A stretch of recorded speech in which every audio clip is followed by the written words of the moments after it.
Entrevista con Raúl Valladares.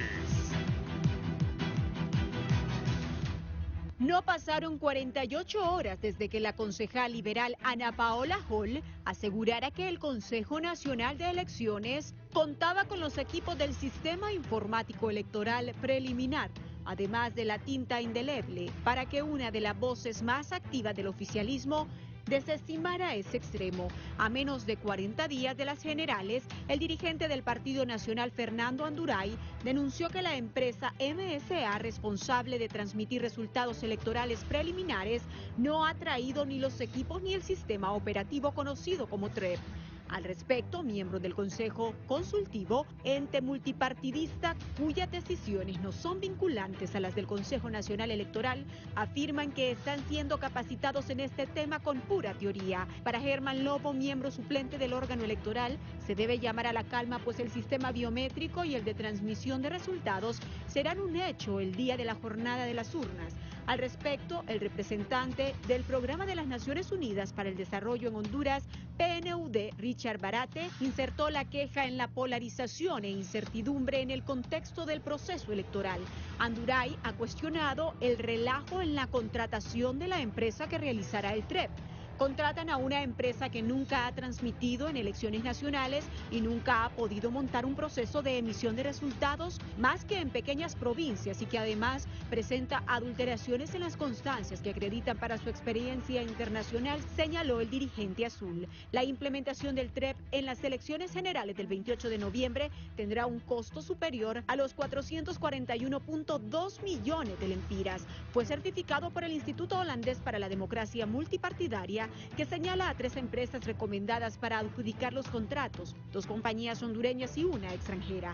Estas son Grupo MSA de Argentina, a cargo del lote 1, con una oferta de 139.579.091. Comunicaciones Globales para el lote 2, con una oferta de 259.130.939. Y la empresa internacional Technology Grupo para el lote número 3, con el presupuesto de 44.545.873 lempiras, las 2 últimas de Honduras. La polarización latente es una premisa que parte de la campaña de descrédito a la institucionalidad del Consejo Nacional Electoral por algunos partidos políticos que no quieren aceptar la voluntad popular, apunta Denis Gómez, experto en materia política. La comunidad internacional acreditada en el país fue informada la semana pasada por los consejeros del CNE sobre el avance del cronograma electoral, del Censo Nacional Electoral, del TREP, del sistema biométrico y del lector de huellas a instalar en más de 18.000 juntas receptoras electorales a nivel nacional.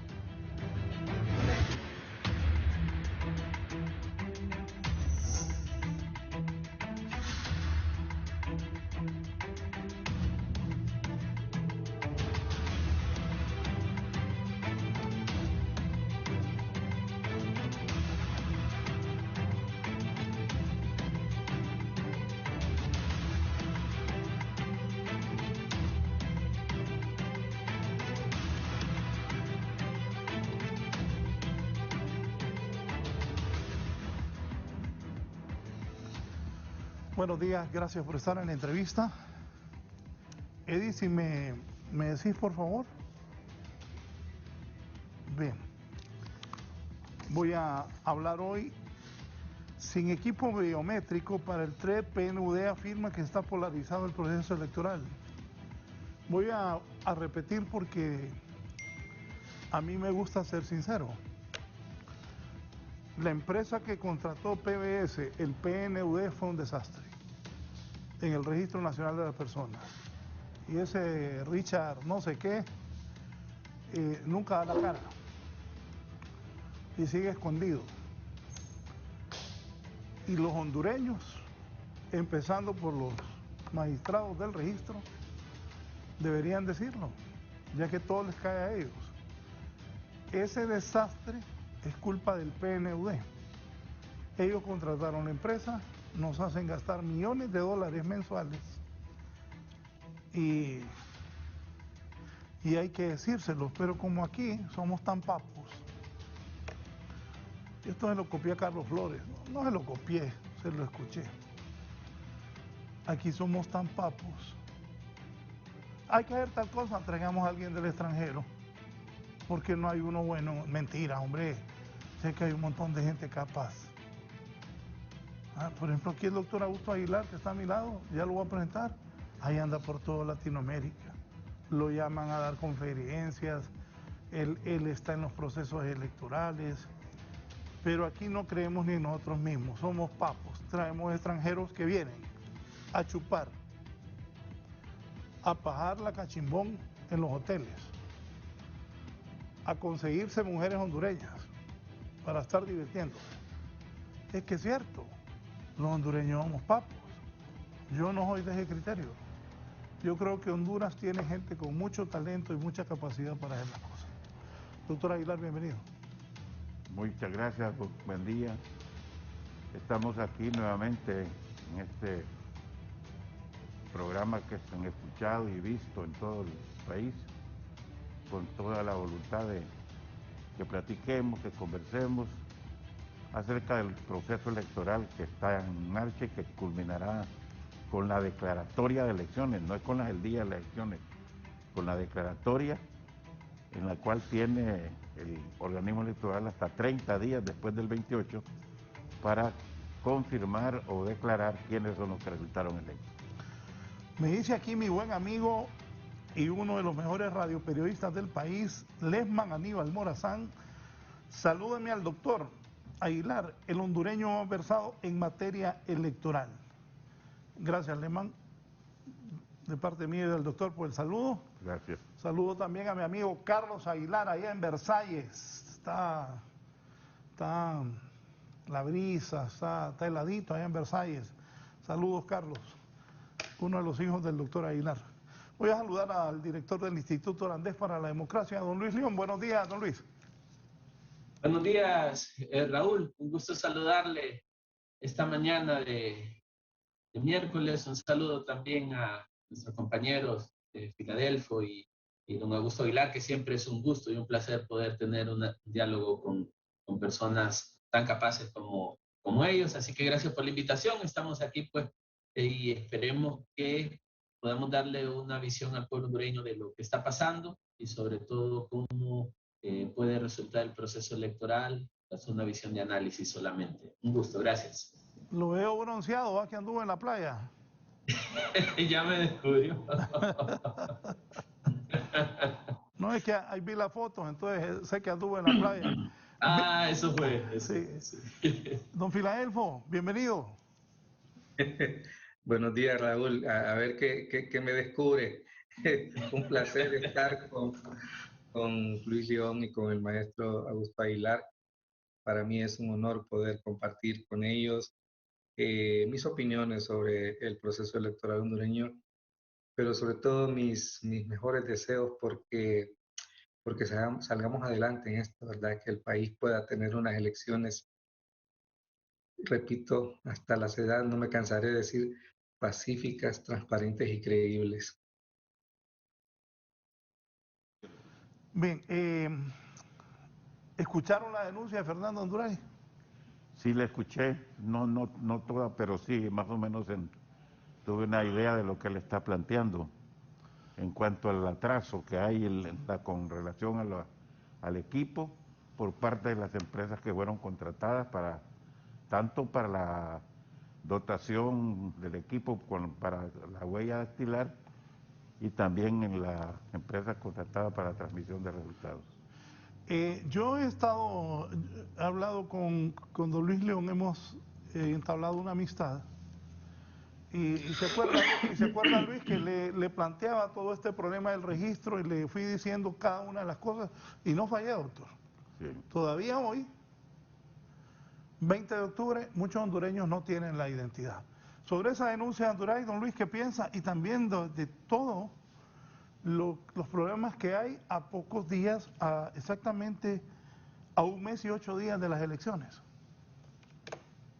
Sí, Raúl, bueno, es recíproco el mencionar que efectivamente en la amistad que hemos desarrollado ha habido un flujo de información y prácticamente todo lo que discutimos siempre es validado. Y en este sentido creo que es importante también mencionar que lo que podemos mencionar el día de hoy va en función de la información existente. Primero, yo celebro que los partidos políticos estén pendientes de lo que esté pasando. A ver, si nadie señala, no hay opciones de corrección, así que don Fernando Anduray esté pendiente de dónde hay fallas, dónde hay vacíos y nos mencione, puede generar cierta presión para que el Consejo Nacional Electoral tenga que mejorar las condiciones del proceso. Creo que hasta ahí estamos bastante bien y animo a otros partidos políticos, a otros sectores a que se involucren a hacerlo de esa manera. No obstante, yo he tenido una plática con el presidente del Consejo Electoral la noche de ayer y él me decía que el equipo, o sea, a ver, el sistema se construyó en 4 etapas. El lector biométrico y dactilar que estará en las juntas receptoras de votos, ya el sistema de transmisión en 3 empresas, una que provee el software, una que provee el hardware y otra que provee toda la parte de seguridad del hardware, como regletas, baterías, incluso motores eléctricos por si falla la energía eléctrica donde se esté implementando el sistema. Entonces, él me decía que la parte de hardware ya está en Honduras, que eso está listo, que la parte software sí le preocupaba un poco, pero que sí creía que se iba a salir. De hecho, es importante mencionar que el 30 habrá un simulacro del proceso de implementación. También es cierto que hasta el momento los partidos políticos han recibido capacitación en función de lo que se ofreció en el sistema, no probando el sistema mismo. Creo que el simulacro vendrá a ayudar de alguna manera. Lo que sí no podemos negar, Raúl y compañeros, es que sí hay una preocupación. El cronograma electoral evidentemente viene retrasado. Recientemente se abrieron las ofertas para empresas que imprimirían papeletas y empresas que imprimirían los manuales de capacitación a 40 días del proceso electoral. Entonces, claro, hay una lucha contra el tiempo. Yo, al igual que muchos hondureños, también estoy preocupado en cuanto a lo que se requiere para garantizar que el proceso esté listo. No obstante, no creo que no lo llegue a estar. Y ahí yo creo que don Germán Lobo tenía mucha razón, hay que tener paciencia. Recordemos que se contrató de emergencia a último momento y con un retraso de 51 días después de la publicación en la Gaceta de los Decretos y del presupuesto.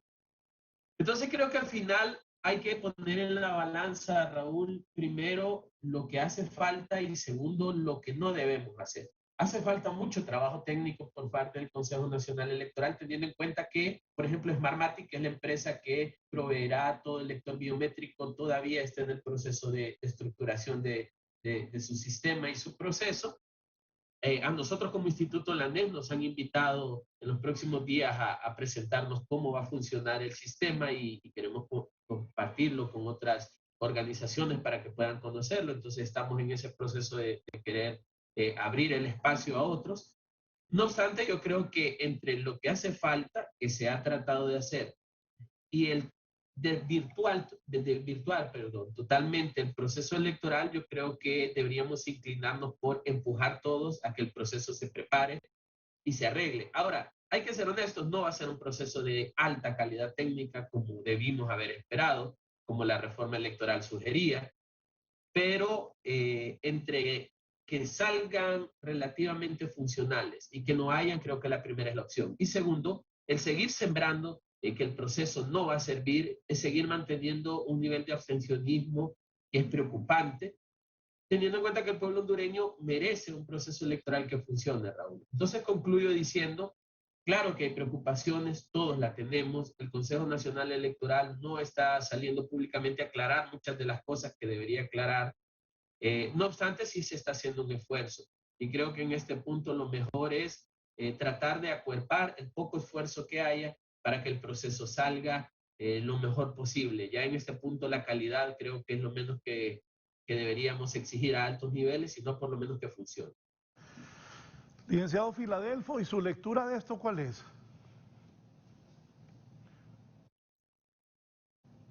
Yo voy por la misma línea del amigo Luis León, es decir, lo primero que todos debemos hacer es animar a la población hondureña, a la ciudadanía que está apta para votar, que vaya a votar. Que necesitamos que la ciudadanía dé un ejemplo de civismo, de apoyo al sistema democrático y que voten por el candidato de sus preferencias. Creo que eso es fundamental.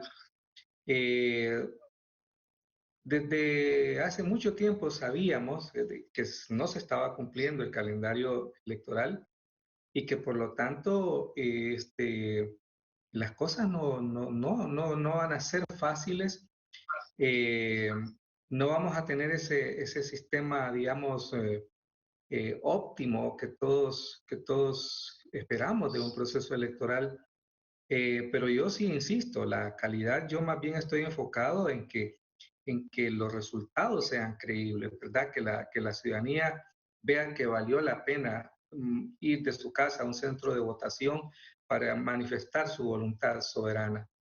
Lo siguiente es que, como ya sabíamos eso, pero luego vienen los detalles, ¿verdad? Que falta el software, que sí, pero esos son los detalles que se pueden resolver siempre y cuando el liderazgo político, y me parece que es esa combinación, ¿verdad? De denunciar donde hay fallas y hay fallas que se van a deber a esta forma atropellada en que estamos haciendo las cosas y otras que creo que el gran riesgo que haya fallas provocadas con propósitos no democráticos, con propósitos de desvirtuar el proceso electoral. Y en esto sí tenemos que estar vigilantes.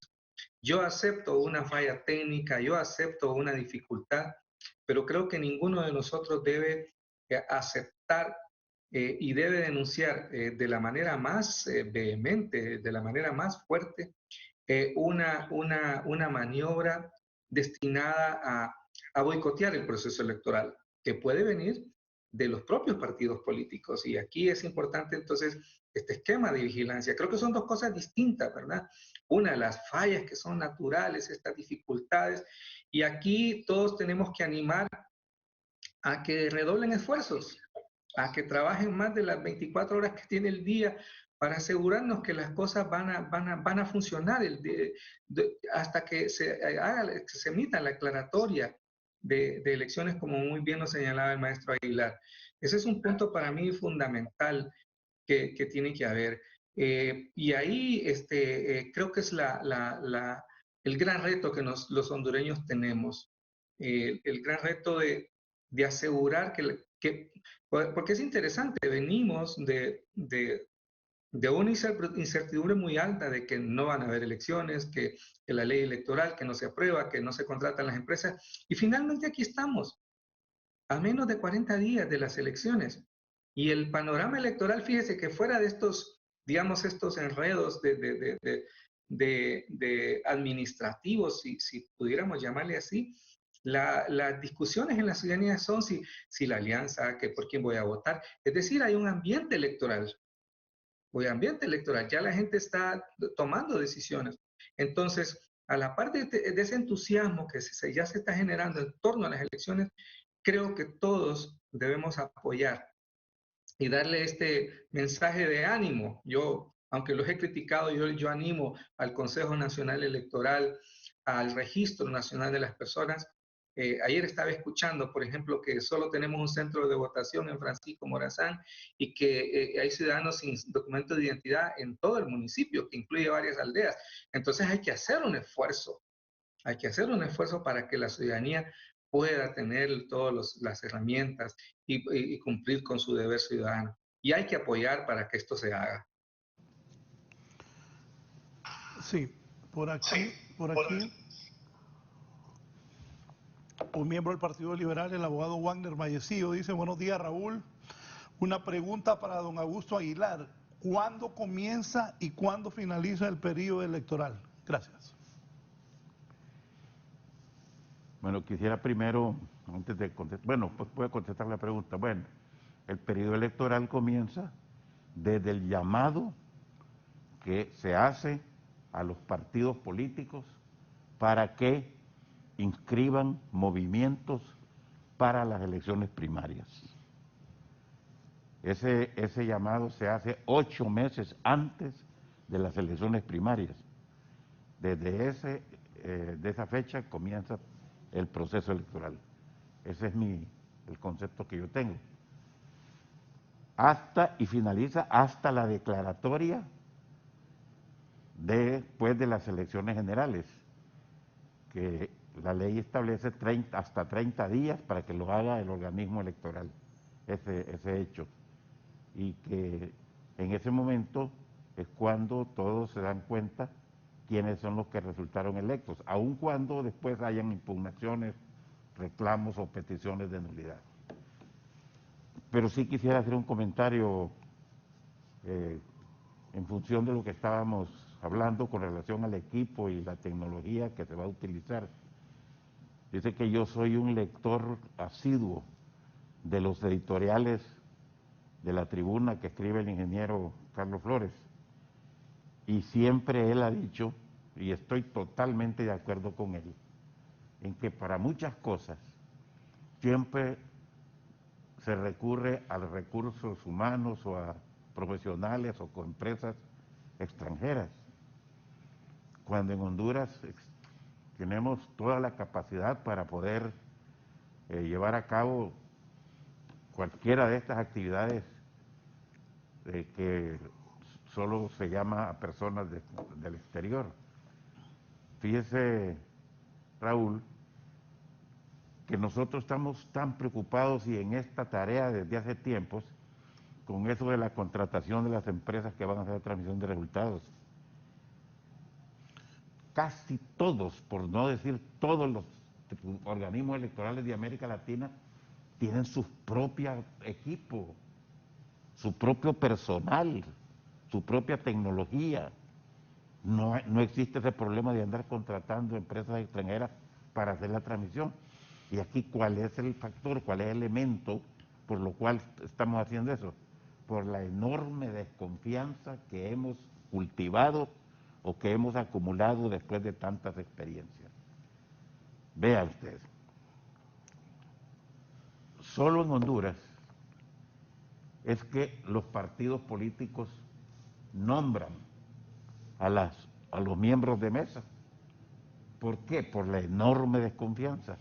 En la mayor parte de los países de América Latina, por no decir casi todos, los miembros de las mesas electorales es un voluntariado, o se hacen convenios con las universidades, con los gremios profesionales, con los colegios, etcétera. Y le voy a agregar un elemento más para que vea cómo estamos de atrasados. La tinta indeleble prácticamente se fue eliminado, suprimido en casi toda América Latina. Yo creo que solo Honduras y un país más todavía estamos usando la tinta indeleble. ¿Por qué? Por la misma razón, por esa gran desconfianza en nosotros mismos, pero que son hechos que se han acumulado y de repente la ciudadanía, los partidos tienen un poco de razón, pero deberíamos de hacer un esfuerzo. El tribunal debería tener sus propias tecnologías, sus propios recursos, sus propios equipos y no estar en esa situación de estar confiando o contratando empresas o personas que vengan desde el exterior a hacer lo que nosotros podemos hacer. Voy a hacer una breve pausa y continuamos. Ya volvemos con más de la entrevista. Con más de la entrevista con Raúl Valladares.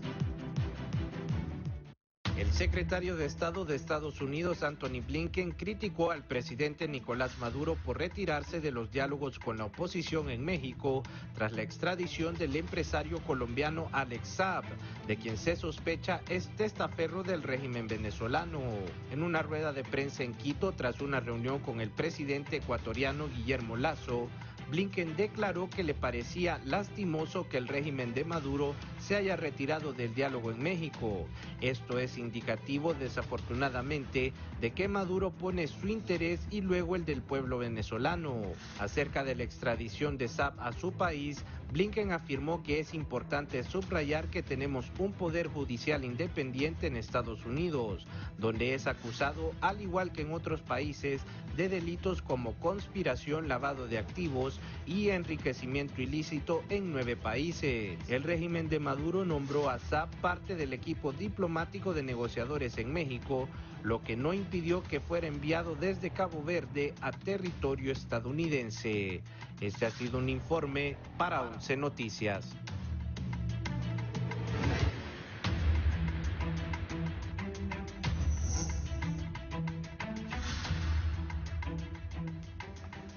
Denis Gómez del Pino sostiene que esto es parte de la campaña de descrédito contra el Consejo Nacional Electoral.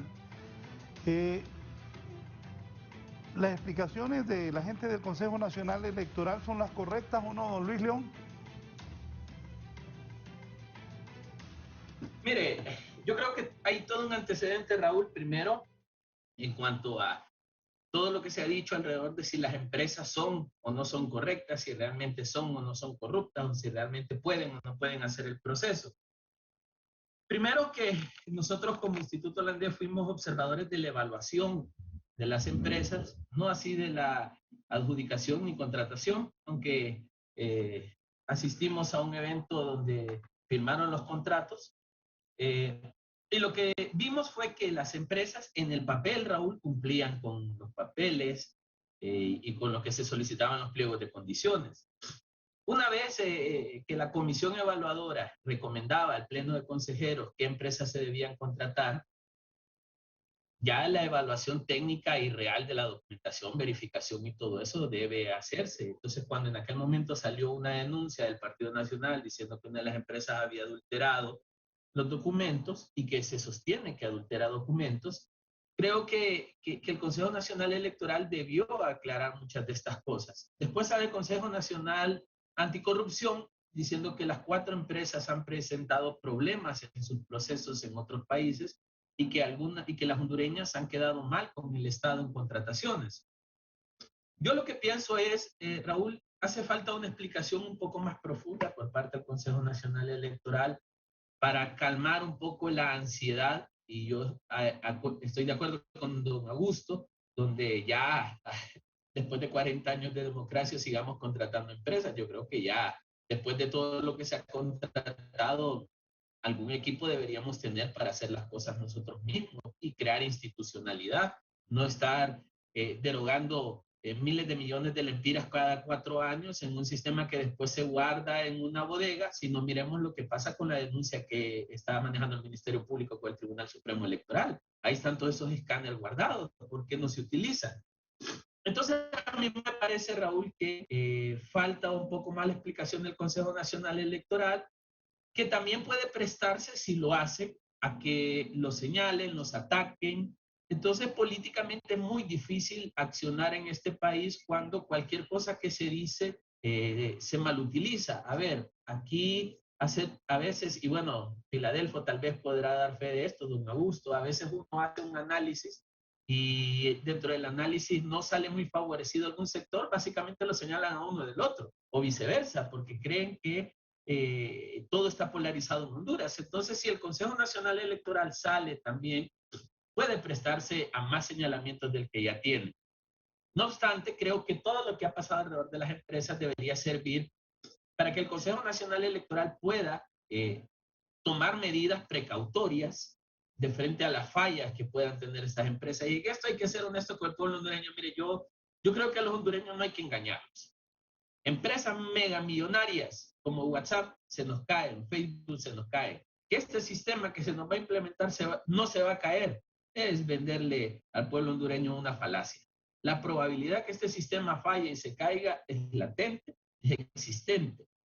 Lo que yo siempre digo es qué pasa cuando el sistema se cae. Por ejemplo, a los bancos, cuando los bancos comerciales, su sistema se les cae y regresa el sistema en las cuentas bancarias de nosotros, no hay 10 millones de lempiras, no hay 20 millones de lempiras, o nos quitaron el poquito dinero que tenemos, sino que se sostienen los datos.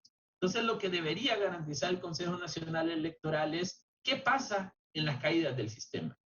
¿Qué es lo que se va a mover en cuanto a información si el sistema se cae cosa que hay que decirle al pueblo hondureño, muy probable que pase. Ahora, a mí me parece que también hemos sido muy duros con un Consejo Nacional Electoral que básicamente sigue siendo el Tribunal Supremo Electoral con un liderazgo nuevo a nivel de consejeros, pero con todo el recurso humano del Tribunal Supremo Electoral, estructura institucional. Y le estamos exigiendo en 2 años de conformación a esas 3 personas que nos hagan un proceso perfecto cuando hubieron instituciones que nos fallaron durante mucho tiempo y aunque hicieron el esfuerzo, el señalamiento social es sobre falla. Y don Augusto podrá dar fe de esto. Ellos han hecho esfuerzos importantes de sacar buenos procesos, pero la gente dice hay fraude, manipulación. Es decir, estamos crucificando también a un consejo electoral sobre algo que la gente nunca va a aceptar. La gente nunca va a ver bien el accionar de una institución pública. Entonces a mí me parece que el pleno de consejeros y los consejeros tienen un reto monumental en estos próximos 40 días. Primero, enarbolar un discurso de confianza alrededor del proceso, hacerle ver al pueblo hondureño de que el voto va a ser respetado. Los partidos políticos tienen un rol, Raúl, y como usted lo hemos discutido mucho, si al final quienes cuentan los votos son ellos, pues quienes llenan el acta son ellos. Y si ellos se prestan a la manipulación, ¿cuál transparencia el proceso electoral? La mejor ley, el mejor sistema puede fallar si en las mesas manipulan los votos. Entonces yo creo que ese es un esfuerzo que todos debemos empujar. Ahora, el Consejo Electoral tiene que salir al paso estos próximos 40 días a generarle certeza al pueblo hondureño de que las elecciones van a funcionar, que las elecciones llevan un rumbo planificado, muy desfasado, pero planificado, y sobre todo que al momento de la primera tendencia se va a respetar la información tal cual ha llegado a los centros de cómputo. Y es ahí donde creo que debe girar toda la narrativa del Consejo Electoral, porque para el pueblo hondureño, y don Augusto también puede dar fe de esto, no es la declaratoria final lo que le interesa, sino la primera tendencia. Entonces, si la primera tendencia se maneja bien, el pueblo hondureño va a tener tranquilidad. Si la primera tendencia se maneja mal, aunque la declaratoria sea la mejor del mundo, la gente ya va a haber deslegitimado el proceso. Me dice aquí el abogado Mario Chinchilla, ese equipo puede comprarse y el trabajo cada 4 años puede hacerlo Hondutel y cobrar por el servicio, estableciendo un plan y modalidades de transmisión de acuerdo a la disponibilidad tecnológica de cada localidad. Licenciado Filadelfo. Yo no quiero proponer soluciones que son para un próximo proceso electoral, porque entonces creo que nos desviamos de la urgencia que tenemos aquí a ojos vista, y es que en 40 días tenemos elecciones y necesitamos resultados creíbles. Yo intento separar eso, creo, porque ya lo hemos dicho además, ¿verdad? Y el maestro Aguilar planteó, es decir, y los partidos se han resistido enormemente a ciudadanizar la mesa electoral. Entonces, mientras hay esa resistencia, no vamos a avanzar. Pero eso es una discusión que hoy no tiene cabida, porque no se puede cambiar la ley para... Entonces, ¿con qué contamos? Y aquí a mí me parece importante, digamos, con la lección aprendida en 2017, no recuerdo bien el dato, pero 5.000 actas fueron las que se perdieron, las que no llegaron. Pero ahora tenemos una junta receptora de votos integrada por 3 partidos y 2 partidos en la oposición. Lo que yo esperaría es que si hay dudas sobre un acta que puede ser manipulada. Sí, solo lo voy a interrumpir. Esas actas las anda buscando Narrala todavía. Sigamos. Bueno, que no se repita el chiste. Y entonces, yo sí demandaría al Partido Libertad y Refundación, al Partido Liberal, que ahí donde haya dudas de que porque el sistema se cayó, porque el Partido Nacional manipuló un acta, en esto debió haber una alianza muy contundente del Libre y el Partido Liberal para decir, aquí hay 2 copias del acta de esa junta de receptora que contradicen los resultados que está presentando. Creo que sí se puede apostar. Los partidos juegan un papel negativo en esto de que politizan demasiado, pero ahora podemos hacerlo jugar un papel positivo en contribuir a la transparencia del proceso. ¿Ya? Entonces, no solo aceptar que se dio el fraude, sino que no se pierda un acta y que no nos conformemos la única evidencia que tenemos de los resultados de una junta receptora de votos es el acta que tiene el Partido Nacional. Porque si eso vuelve a ocurrir, yo voy a dirigir mi mirada contra el Partido Liberal y contra el Partido Libertario de la Fundación. Tienen una gran responsabilidad en sus manos. Doctor. Sí, yo creo que estos atrasos o esta preocupación por parte de la ciudadanía e incluso los mismos directores del registro, el Consejo Nacional Electoral, en general estamos preocupados y hay mucha razón, pero yo en esto veo como causa, este es el efecto, como causa, todos esos atrasos que hubo en el Congreso Nacional para aprobar la ley electoral. Se tardó más de un año, cuando pudieron haberlo hecho. Luego vienen las otras dos partes o hechos que sucedieron, atrasando la aprobación de la ampliación del presupuesto. Eso impedía que el organismo electoral pudiera haber iniciado la contratación o poner, diríamos, hacer una licitación pública de todos los servicios que van a contratar. Y además, a última hora, también le coartan la autonomía en cuanto a la utilización de los fondos, que eso para mí es una cosa extraña, inédita, nunca se había dado eso en tantos años, que no sea el propio organismo electoral el que administre o que haga todas las transacciones y pagos de los servicios y de los materiales, equipos, etcétera, que se compren. Entonces, ¿esto qué es lo que ha provocado? Que se redujo el tiempo. Y en este momento, la mayor preocupación, desde mi punto de vista, por una parte lo que acaban de mencionar León y el amigo también, Filadelfo, es una preocupación. Toda la cuestión de la actividad que va a realizar las empresas contratadas. Pero es preocupante el tiempo tan corto, tan poco, para la capacitación de los miembros de mesa, para todas las personas que intervienen en este proceso, incluyendo los que van a manejar el equipo para la transmisión de resultados, para la toma de la huella dactilar. Entonces, este tiempo tan corto para capacitar alrededor de unas 300,000 personas, entonces, ese yo veo como algo muy, muy preocupante y ojalá que no esté equivocado, pero me parece que ahí van a haber muchas irregularidades. ¿Y comparte eso, Luis? Sí, totalmente de acuerdo, Raúl. A ver, a mí me parece que muchas de las fallas del Consejo Nacional Electoral son fallas que se deben a factores externos del Consejo.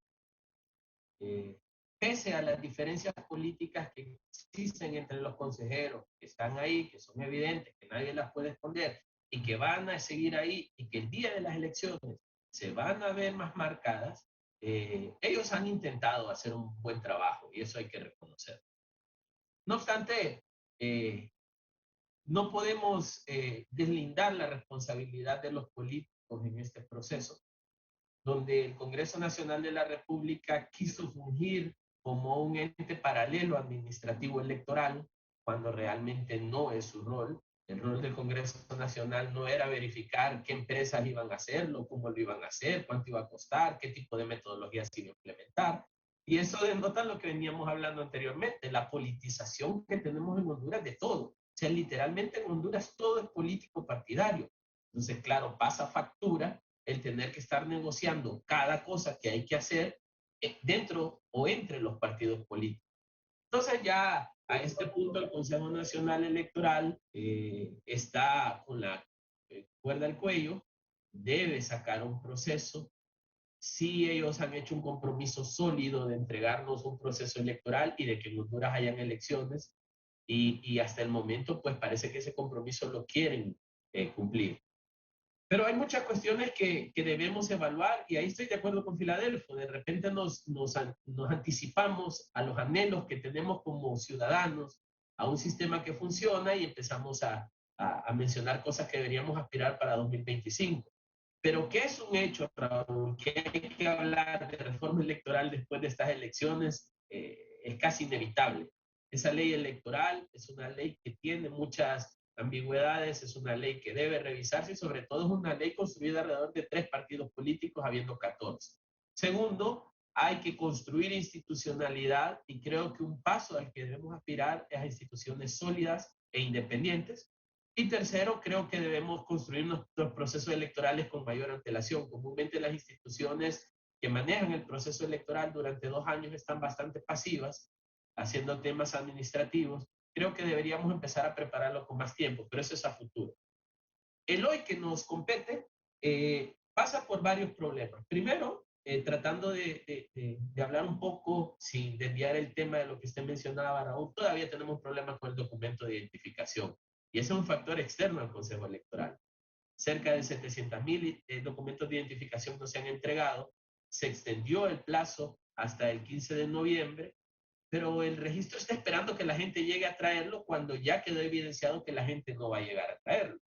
Si tienes 2,000 vehículos rentados, si tienes 3,000 personas contratadas y sabes dónde estaban, manda y déjala.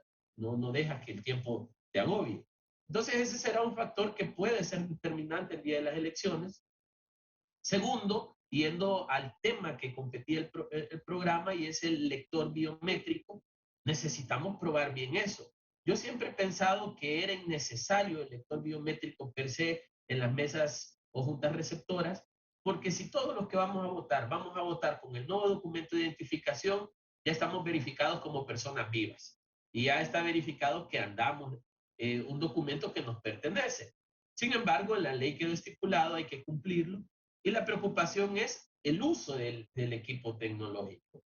¿Qué pasa si no lee ese código QR extenso que tiene el documento de identificación?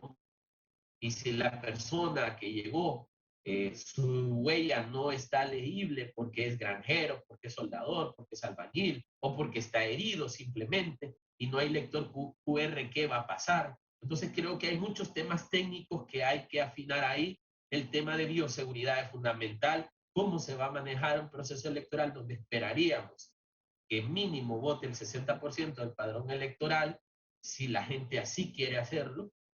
Entonces creo que ese tema biométrico será toral, porque según lo que la empresa Smartmatic mencionaba, se tarda entre 5 y 6 segundos la lectura de la huella. Nosotros habíamos hecho un cálculo a 10, y más o menos a las 5 de la tarde, cerca del 20% de la mesa todavía le faltaría votar con lector biométrico y con voto cruzado. En departamentos como Francisco Morazán y Cortés, que tienen la mayor carga de diputados a elegir.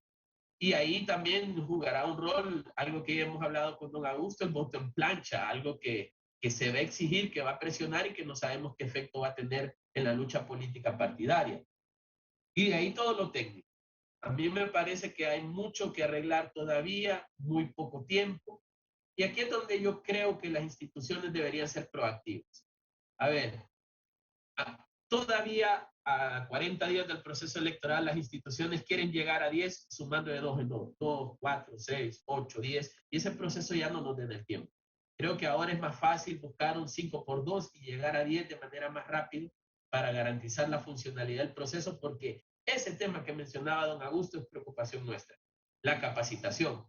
Si la gente va a poder usar esos aparatos, si la gente va a poder llenar esas actas. Se comprobó en primarias. ¿Cuánta gente no sabía cómo llenar las actas? Y los partidos van a hacer un despliegue de capacitación hasta las próximas semanas, porque en estos días han estado en capacitaciones de training of training o formador de formadores, líderes de los partidos, para después desplegarse a sus 8,000 miembros, 9,000 miembros. Entonces yo creo que eso jugará un rol importante, porque si tenemos problemas para que la gente maneje la junta receptora de votos, también va a haber complicaciones y el proceso nos puede generar una crisis innecesaria. Antes de pasarle al licenciado Suazo, dice el abogado Chinchilla, esas alianzas en las mesas son factibles en las ciudades con gente menos obcecada y polarizada, pero tierra adentro no sabemos, tenemos lugares donde la población que participa no ajusta para que todos los partidos tengan un representante, cada uno continuamos siendo el país del desorden y cortoplacista. Al Consejo y a los partidos a 40 días no les han entregado los fondos para la capacitación. Estos temas debemos exigir solución temprana, no cada año de elecciones y como ciudadanos exigirlos sin cesar, iniciando por la revisión de la ley, la incorporación de los temas politizados como ciudadanización de las mesas, segunda vuelta, etcétera. Esta será una competencia electoral de voto en plancha, dice el abogado Mario Chinchilla. Eso era la segunda vuelta, por años les dije que no iba a pasar, porque con algunos contactos y fuentes que tengo me decía, Raúl, olvídate eso, no va a pasar. Licenciado Sasso. Licenciado Martínez, Filadelfo. Sí, no me daba por aludido porque me cambió el apellido. No, perdón, es que estaba aquí tengo a Luis Suazo que también quiere opinar y no... Y voy por partes para que la gente opine y ustedes comenten. ¿Qué dice que Mario Chinchilla dice?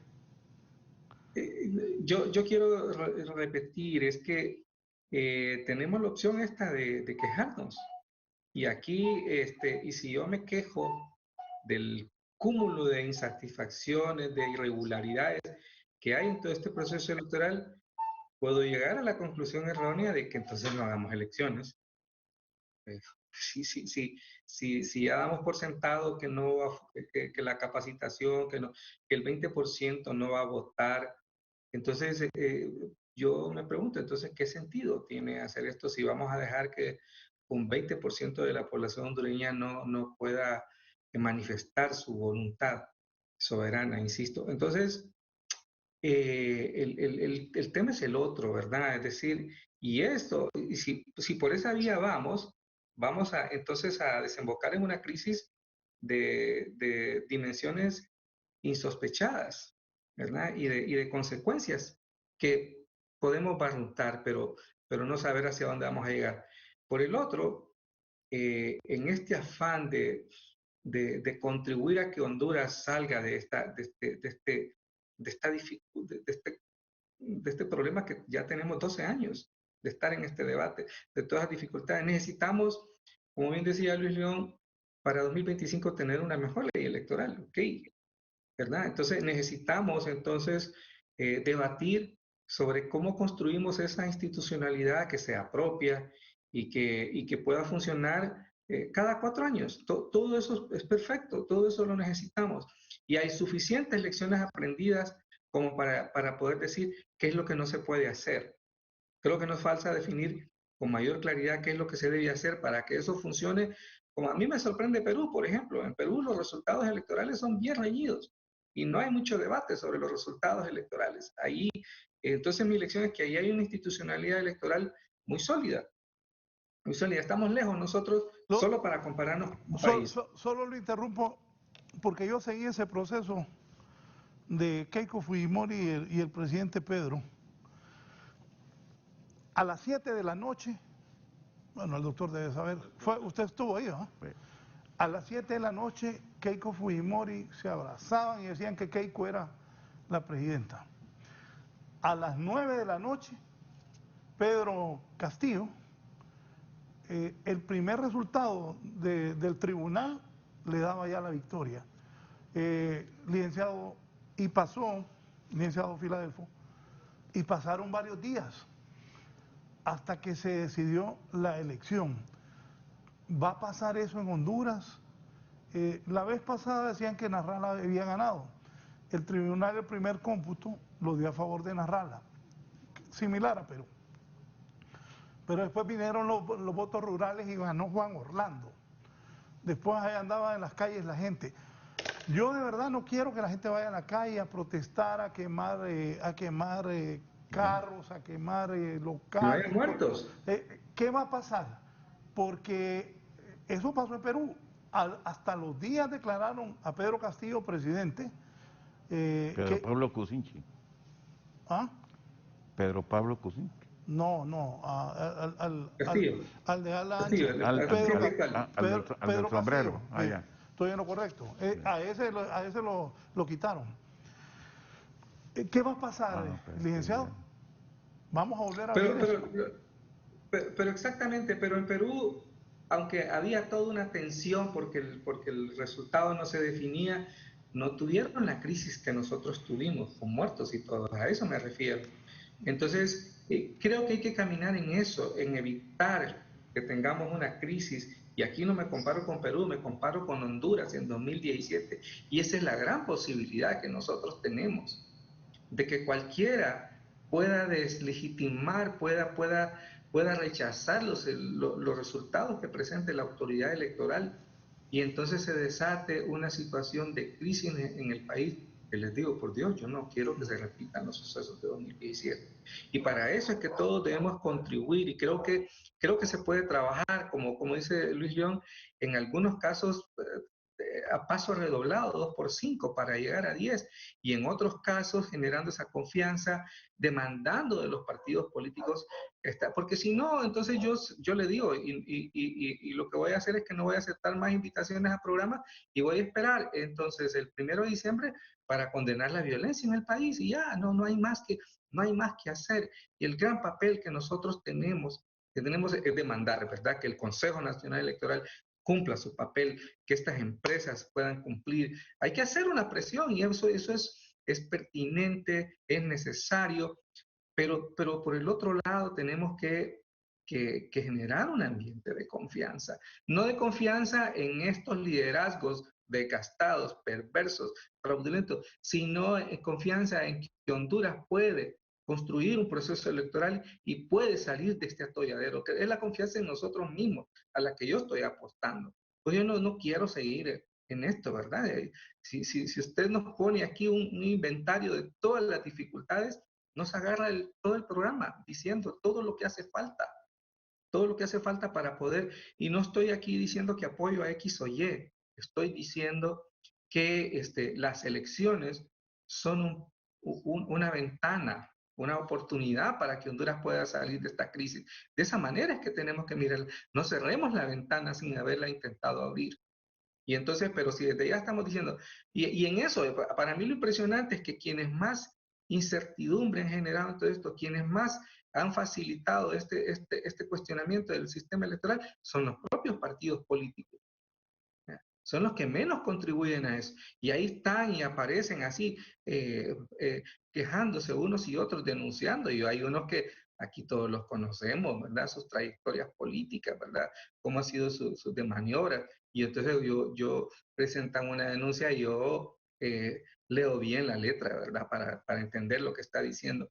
Es que si yo oye líder político que tiene una trayectoria vinculada a fraudes y a violaciones a los respetos de la voluntad popular. Entonces, necesitamos esto. Si tenemos la opción de seguir por el camino de la duda, y entonces ahí yo me pongo, sí me tomo en serio mi papel de analista, con las dudas objetivas que hay, porque sí las hay, porque sí hay, y yo diría retos, con los retos que hay, creo que todos debemos animar a hacer un esfuerzo casi como el que está llamado a ser el señor Bolío, para que esa selección tenga la ilusión de ir a Qatar. Entonces, es parecido a eso. Tenemos que remontar este ambiente de desconfianza, ¿verdad? Y todos podemos contribuir. Y todos tenemos que tener claro eso, y hay que reclamarlo a ese liderazgo político. Porque sin esos diputados que retrasaron la aprobación de la ley electoral, hicieron todas esas maniobras que señaló el maestro Aguilar, no estuviéramos en esta situación. Fueron ellos, pero ahora tenemos que ayudarles. Contradictoriamente yo estoy diciendo que les ayudemos. ¿Por qué? Porque no ayudándoles va conmigo mi suerte como hondureño. Porque yo sí vivo acá y vivo en una zona donde en 2017 hubo mucha violencia política y yo no quiero eso. No, yo tampoco. Yo espero que la gente vaya, vote, se cuenten los votos y den ganador a quien el pueblo quiera. Eso quiero yo. No sé quién la tiene más difícil, si Kelvin Aguirre, Ana Paola Hall y Rixi, o el Bolío Gómez y su equipo de llevar al menos... Es que aquí solo hay dos cosas, la política y el fútbol. Entonces no sé si Rixi, Ana Paola y Kelvin la tienen más difícil que el Bolío Gómez y los que va a traer para ver si vamos al repechaje. ¿Ah? ¿O no, doctor? Usted que también le gusta el fútbol. Sí, es cierto. Night es un poco No, bastante difícil. Pero en las elecciones no hay repechaje, Raúl. Por eso le digo que no sé quién la tiene más difícil. Si Rixi, Ana Paola y Kelvin o el Bolío Gómez. Porque, bueno, porque es que está igual, porque que lleguemos al repechaje, eso sería un milagro. Doctor. Sí, creo que es importante considerar que la situación que estamos viviendo tiene un denominador común y es la gran desconfianza que existe. Mire, por eso, cuando iniciamos el proceso de redacción de la ley, Raúl, y en la primera sesión que tuvimos con los miembros de la empresa privada, estaban ahí una cantidad de diputados y nosotros, que nos contrató el Congreso para redactar el proyecto de ley, una de las cosas que yo propuse fue precisamente lo que tanto se ha dicho y se ha solicitado de ciudadanizar las mesas, o sea, que sean ciudadanos, que todos somos ciudadanos, al final no es esa la cosa. Lo importante es que no sean los partidos los que lo nombren. Y una de las cosas que yo mencioné, que lo hacen en varios países, es que se hace una selección mediante un sorteo. Doctor, pero es que eso aquí no va a pasar. Por eso Eso aquí no va a pasar y le voy a decir, ahora es la desconfianza. Ahora hay como 13 partidos porque Narrala ahora pasó a ser designado. Sí. Y con todo respeto a esos partidos, mucha gente cree que van a vender las credenciales. Sí. Pues precisamente esa sería la solución, porque ahí ningún partido tendría que quejarse porque no le dieron su cantidad de credenciales y después venderlas o prestarlas.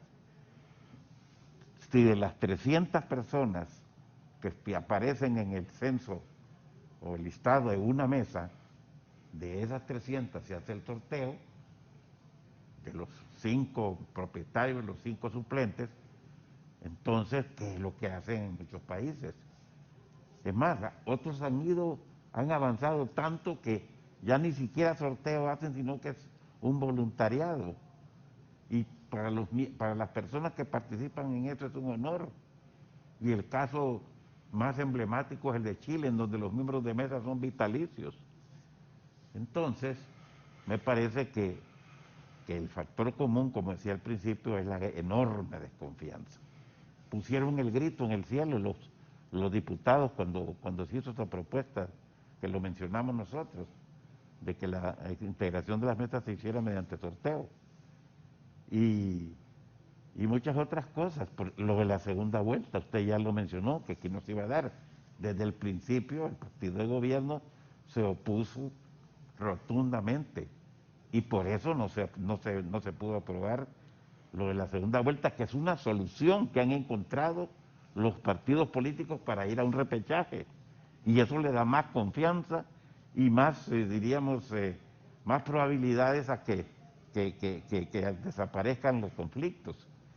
Vea, la segunda vuelta, aquí le pondría el ejemplo y podríamos pensarlo. ¿Qué tal si el Partido Nacional en esta elección queda en segundo lugar? Serían ellos mismos los que estarían entonces arrepentidos de no haber aprobado una segunda vuelta. Y eso es muy probable. Está dentro de las grandes probabilidades que se den en esta oportunidad. ¿Qué piensa de eso, Luis? Que hay un reto, Raúl, fuerte para este proceso, no solamente en sacarlo, que ya, como dice Filadelfo, si le ponemos más salsa es desanimar no analizar. Ese reto es importante, hay que sacarlo, hay que apoyarlo, todos debemos involucrarnos, quienes puedan dar asistencia técnica, brindarla, quienes la pueden recibir, que la acepten, porque ese es otro tema, si se quiere aceptar el apoyo de la sociedad civil, de la empresa privada, de la academia, de la misma cooperación internacional. Y de ahí a mí me parece que ese reto de las juntas receptoras de votos y su representación es una de las grandes deudas que tiene la política de Honduras. Mire, don Augusto mencionaba cargos vitalicios. Fíjese que en Holanda los representantes de las mesas electorales tienen 20 años de estar ahí y ellos ya saben que el proceso electoral tienen que ir, tienen que cumplirlo. Incluso gente de nuestra organización en Holanda, en periodo electoral en Holanda, tienen que separarse de la oficina para dedicarse a atender el proceso electoral. Y creo que esa es parte de la evolución que debemos tener, porque mire, yo siempre lo digo, es vergonzoso que en Honduras los representantes de las mesas, ahora juntas, tienen que ir a defender el voto con su vida. Y ahí no mandan al que cuente mejor o al que tiene mayor capacidad de manejar un acta, y mandan al que puede pelearse, al que puede usar un machete o al que puede agarrarse a golpes, porque hay que defender con la vida el voto. Si esto debería ser tan sencillo como ir, contar y decir ganó don Augusto, ganó Filadelfo, ganó Luis y punto. Pero aquí el reto de la Junta Receptora de Votos se convierte en una batalla campal, y yo creo que esa es una de las grandes deudas que tenemos. Si no recordemos lo que pasó en primaria, cuánta gente del mismo partido entre movimientos se agarraban a golpes. Entonces yo creo que este es un tema que hay que superar en Honduras. Quiénes están en la mesa, cómo manejan las mesas. La ley es importantísima, pero yo voy a seguir abogando por algo que creo que en Honduras debemos discutir, y no me voy a cansar hasta que pueda hacer eco en algún momento. Honduras necesita una reforma política, más allá que electoral. Una reforma donde realmente como sociedad definamos qué es lo que queremos democráticamente. Si un partido político, dos partidos políticos o 1000 partidos políticos. ¿Cómo funcionan estos partidos? ¿Cuál es el rol de ellos? ¿Qué están haciendo a favor del pueblo? Mire, aquí tenemos 14 partidos políticos y la gente dice, yo no sé por quién votar. Entonces tienes candidatos y no opciones. Los partidos políticos están diseñados para hacer incidencias, generar políticas públicas, gobernar para todos si llegan al poder. Y en Honduras no pasa así. Un partido gana y gobierna para su gente y sus afiliados, no para el pueblo hondureño. Entonces yo creo que necesitamos transitar por la ruta de una reforma política en Honduras, donde definamos mecanismos claros de participación ciudadana, de desarrollo electoral. Yo lamento que Honduras sea el único país del mundo donde el proceso electoral lo ejecutan los partidos políticos y hoy lo administran también. Es decir, somos juez, parte, verdugo, carcelero, somos todo, y así no funcionan los procesos. Creo que debemos transitar hacia institucionalidad. Pero hoy lo que tenemos es eso. Y como hondureños tenemos que ver qué podemos hacer con eso de tal manera que nos ahorre una crisis. Porque yo he estado pensando mucho, Raúl, en la declaratoria preliminar 3 horas después de cerradas las urnas, como lo dice la ley electoral. Primero, que tendremos las encuestas de boca de urna, y esperemos que nos pase, Raúl, como fue en primarias, que todas las encuestas dijeron lo mismo y nos ayudó a evitarnos un problema, porque si hubiese habido una encuesta disonante, claro que hubiera habido un problema. Entonces, los resultados de boca de urna se van a poder publicar antes de la declaratoria. Segundo, los medios de comunicación tendrán acceso a las actas y saber cómo se van a manejar esas actas, primero en secretividad y después en publicación. Y tercero, ¿qué pasará con esa primera declaratoria en cualquiera de los escenarios? La ley dice que debe haber un pleno de consejeros, deben aprobar la declaratoria para poder hacerla pública. O sea, no es que solamente van a salir y decirlo, tiene que haber un consenso dentro del Consejo Electoral. ¿Y qué pasa si la alianza es la que va ganando? ¿Qué es lo que va a votar el Consejo? ¿Qué pasa si va ganando el oficialismo, el Partido Nacional? ¿Qué va a votar el Consejo? ¿Qué pasa si va ganando el Partido Liberal? ¿Qué va a votar el Consejo Electoral? Si realmente van a estar listos para dar una declaratoria 3 horas después, y que esa declaratoria pueda ir en contra de las encuestas de boca de urna o avalarlas. Es decir, hay un análisis ahí que lo hacemos en base a la subjetividad, pero que en la práctica se va a dar. Entonces yo creo que ahora mismo lo que hay que hacer es definir el ABC de lo que falta, trabajarlo, hacerlo público para que la gente sienta confianza y un ingrediente adicional para concluir en esta intervención. ¿Cómo hacer que el pueblo hondureño vote? Aquí las minorías han definido presidentes, el actual presidente está electo con el 32% de los votos válidos, pero si lo incluye en los votos habilitados, o sea, en el padrón total, es el 16% de los hondureños habilitados a votar que escogieron al presidente. Por lo cual, ir a un proceso electoral donde minorías eligen no es lo que deberíamos aspirar. ¿Y cuál es la narrativa para hacer que la gente vote? Hoy la campaña política, en su mayoría, no toda, hay candidatos que están empeñados en su discurso, pero la campaña política es atacarse de un lado hacia otro, desacreditar de un lado hacia otro, pero la propuesta, pues, ¿cómo vamos a sacar adelante Honduras? ¿Cómo le vamos a decir a esos jóvenes que no votan que esta vez hay que votar porque sí les vamos a dar educación, salud y empleo y cómo lo vamos a hacer? Entonces yo creo que hay todo un discurso que está en manos de los partidos políticos, como decía Filadelfo, que son los que deben generar la confianza en el proceso, porque al final ellos lo están ejecutando y ellos lo están administrando, si es ilógico. Ellos lo van a ejecutar, lo están administrando y lo están desacreditando. ¿A qué se jueguen? Sí, antes de pasarle al licenciado Filadelfo Martínez, voy a leer un par de mensajes. Me dice la licenciada Mayra: mientras a la sociedad no se le devuelva la confianza ni que baje Dios a dar los resultados, le van a creer. Esto no se logra en unos meses, pero sin duda es una deuda con el país y un reto enorme. Dicho en otras palabras, será un desmadre, dice la licenciada Mayra. El abogado Chinchilla dice: lo subyacente puede ser lo que dice el amigo Filadelfo, que no haya elecciones o que las haya estilo Honduras. Concuerdo con el licenciado Filadelfo Martínez. Y aquí buenos días, Raúl, un cordial saludo a usted y sus invitados, deseando éxitos.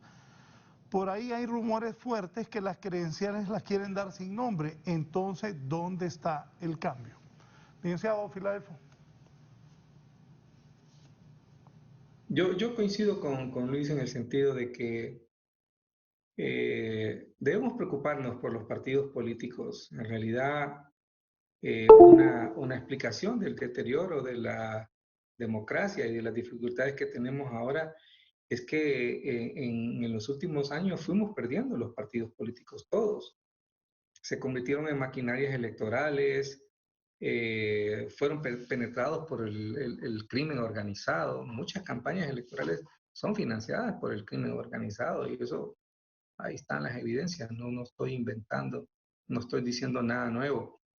Ha tenido consecuencias, por ejemplo, el hecho de que el ciudadano le cueste decidir por quién va a votar, a pesar de que tenemos 17 organizaciones políticas, o 15, perdón, es que cualquier chabacán es candidato a un cargo de elección popular, perdón por la frase.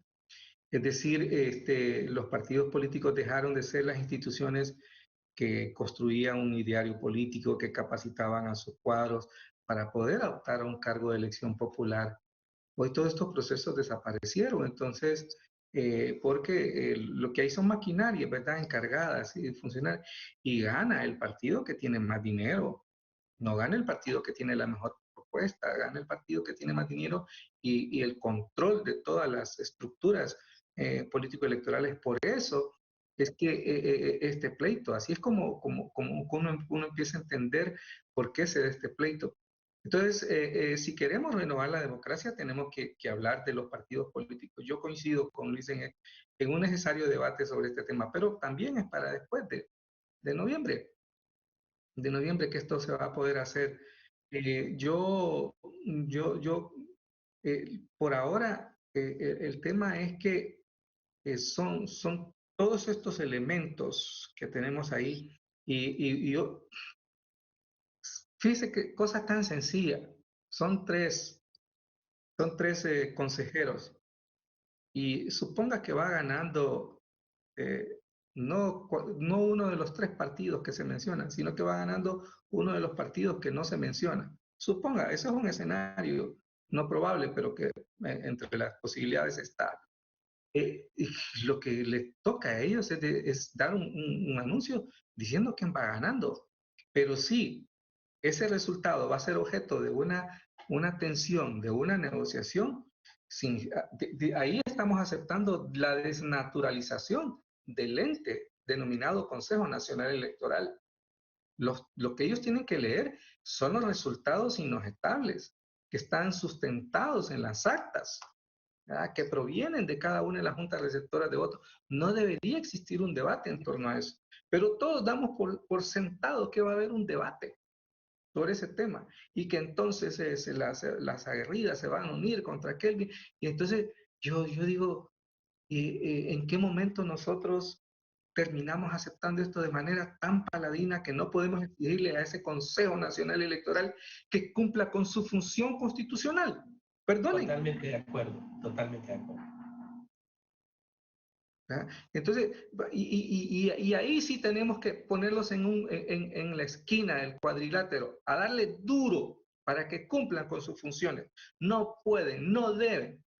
Por Honduras no se lo deben. Tiene que dejar a un lado que los nombró Carlos Flores, que los nombró Juan Orlando, que los nombró Mel Zelaya. Perdonen, les pagamos nosotros. Y aunque no me gusta la ley electoral, es la ley a la que yo tengo que responder. Y ahí es donde tenemos que hacer presión. Ahí sí yo no cedo en esto. Ahí sí no tengo paciencia.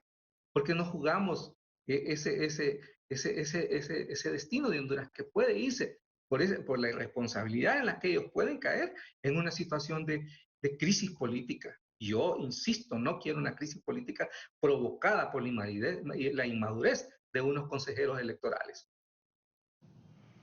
Permítame, voy a hacer una pausa. Antes me escribe Germán Leicelar, el abogado. Dice, un saludo a todos y mis felicitaciones a todos por su visión, y a la luz de lo que se ha expuesto, planteo una pregunta. ¿Cómo, para cuándo podemos aspirar a reformar que garanticen todo lo expuesto y además lograr extraer a los partidos de los órganos electorales? ¿Podemos? ¿Es viable? Pregunta el abogado Leicelar. Al volver platicamos sobre esto.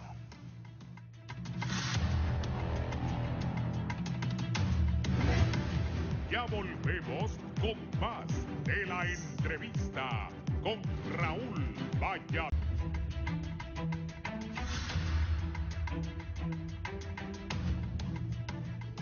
Doctor, usted que ha ido a tanto proceso electoral y que es consultor latinoamericano, ¿qué visualiza que va a pasar, pues?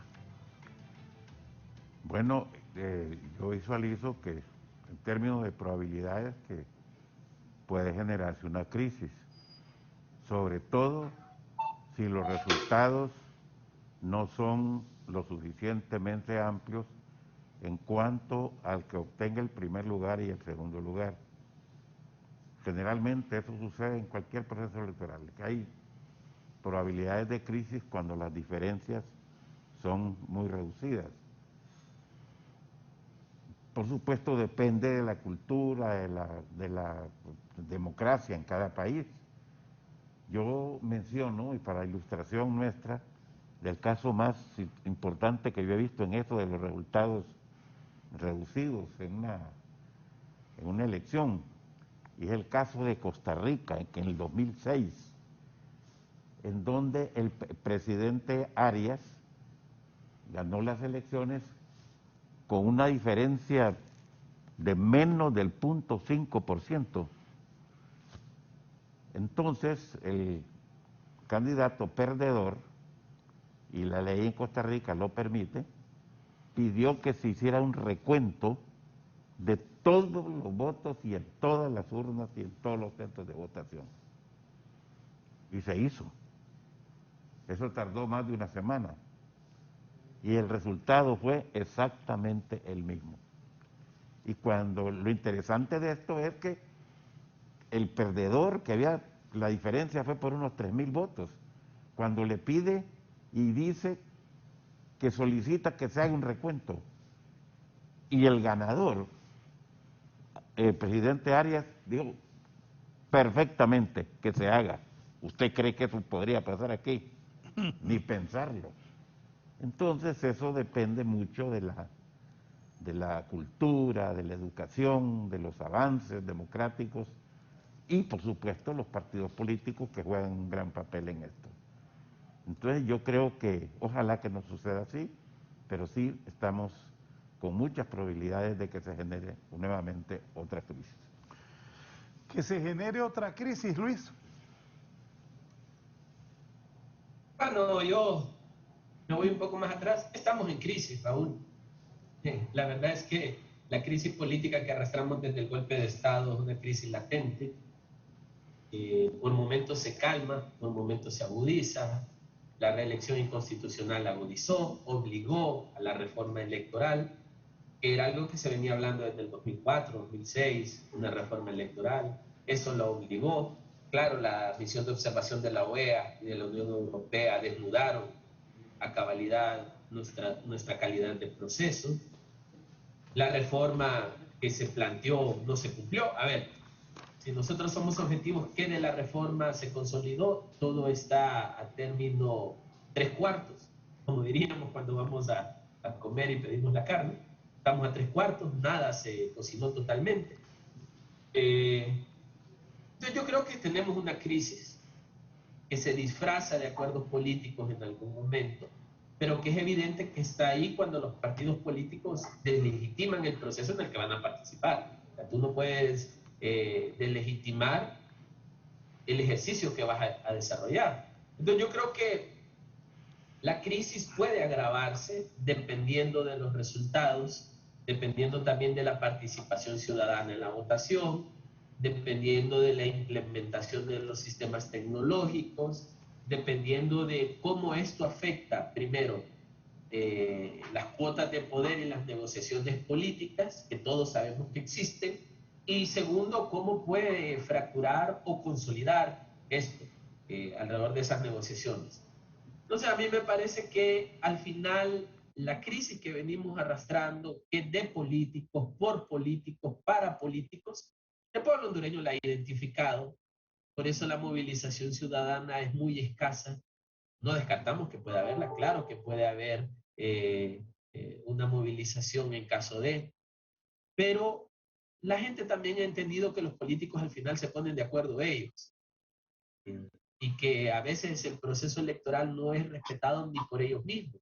Si no vean lo que pasó en primarias, cuántos candidatos y candidatas obtuvieron el voto, porque en primarias sí son votos para diputados, y los partidos políticos los renunciaron y pusieron otras personas de dedo. Entonces yo creo que al final la gente, porque a veces siento que nosotros subestimamos al pueblo hondureño.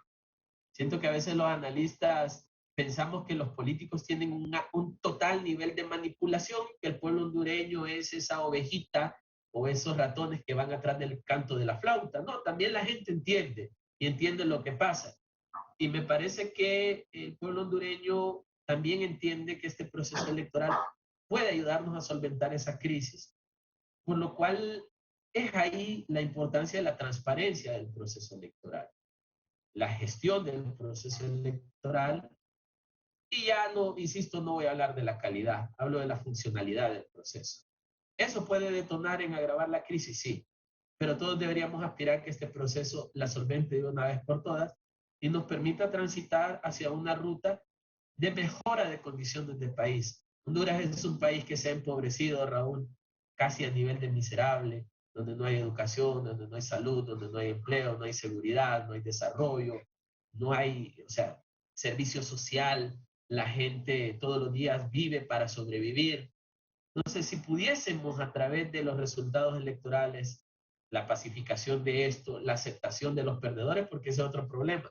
Todos participan creyendo que van a ganar. Nadie tiene en su radar perder. Entonces, si pierde, fue fraude. Y ese es otro gran problema. Si esto lo logramos de una manera por lo menos aceptable, tal vez podemos empezar de una manera multisectorial a construir las bases de un país que necesita soluciones. Son 40 años de democracia sin soluciones. Yo creo que el pueblo necesita caso. Licenciado Martínez, usted hace un rato dijo que donde usted vive pasaban las protestas. Ojalá que no pase esto esta vez.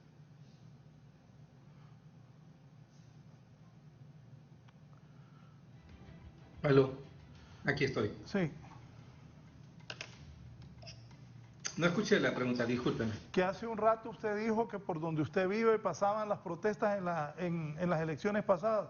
Ojalá que, yo confío que esta vez no. Y lo que dice don Luis León, lo que dice el doctor Aguilar, la gente que vaya masivamente a votar, hombre, para que no haya problema y digan, este ganó. Porque presidente con poco voto también, Ahí, la gente debe ir a votar. sí. Licenciado Martínez. No, yo coincido con esto, es decir, el análisis, el panorama en ese sentido es nada halagador. Estamos en una crisis y hay una alta posibilidad de que la crisis se agudice, ¿verdad? Y que se torne violenta incluso. Esa es la posibilidad que tenemos, una posibilidad real.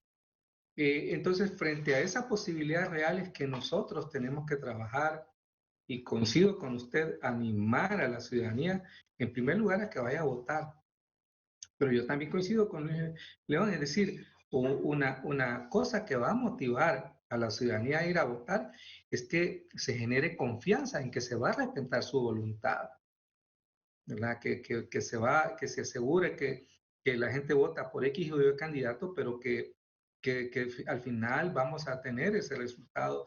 Entonces ahí es donde creo que todos los actores pueden contribuir a ese proceso. Yo quiero confesarles que no soy amante del fútbol, pero no me puedo abstraer de todo esto de la selección. Y un poco para volver a la parte introductoria del programa de hoy, yo hubiese preferido que contrataran a un entrenador hondureño más barato, mejor conocedor del fútbol hondureño y más consciente de que Honduras la tiene extremadamente difícil, incluso el repechaje. Pues eso un poco es con las elecciones, creo que desde la modestia, desde la humildad de que tenemos enormes desafíos por delante, ¿verdad? Todo esto de que el PREP, de que los aparatos biométricos, todo eso todavía está por ver si funciona. Debe haber una voluntad de todos los hondureños de asegurarnos que la gente va a votar y que se respeta eso, ¿verdad? Para eso, para mí es fundamental. No contribuyamos nosotros a que la crisis se profundice. Para mí eso es como muy importante. Doctor. Sí, en términos generales coincidimos. Estamos en una situación que estamos viviendo en una crisis, pero yo me estaba refiriendo a que el día de las elecciones esto puede volverse, diríamos, una especie de acrecentamiento de la parte afectiva, emocional, y que podría generar violencia por los resultados que se den y sobre todo si existe la creencia, la sospecha de que el que gane o el que está obteniendo mayor cantidad de votos sea por fraude o por compra de votos o compra de mesas.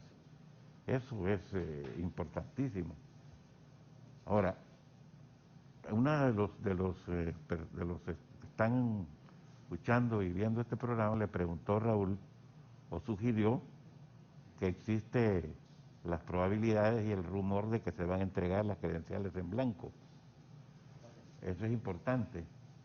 Fíjese que la ley ya no contempla ni siquiera la palabra credencial. Eso ya no es posible y si se hace es al margen de la ley, totalmente. Porque la ley establece que los miembros de la mesa, para acreditarse, que ahora se llama Junta Receptora de Votos, no es con una credencial, sino con su documento de identidad. Esto supone que es el Consejo el que va a enviar los nombres dentro de la bolsa, dentro de la maleta electoral.